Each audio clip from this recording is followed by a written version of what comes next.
Veneto oramai stabilmente in zona gialla, si respira un po' di ottimismo, di ritorno alla normalità oppure manca ancora tanto? Ma secondo me bisogna essere ottimisti e secondo me sarà il tempo che promette bene in primavera.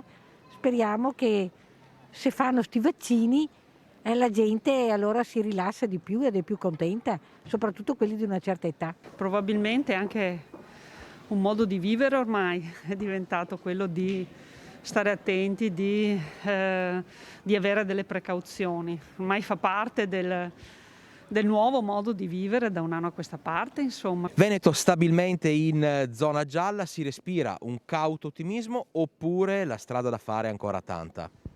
Allora, io penso che la strada sia ancora tanta da fare, però un po' di ottimismo comunque si respira, cioè il fatto di poter uscire e poter un po' rivedere un po' di facce e di poter vivere un po' la città, sì, insomma, ci fa ben sperare. Secondo me è un falso cauto ottimismo perché la situazione è seria. Dobbiamo essere responsabili e consapevoli, non è finita purtroppo. La gente vuole ritornare a un anno fa, prima del Covid. Ma si è più tranquilli naturalmente, però nello stesso tempo si è ancora un po' di paura, capisci? Il timore c'è sempre.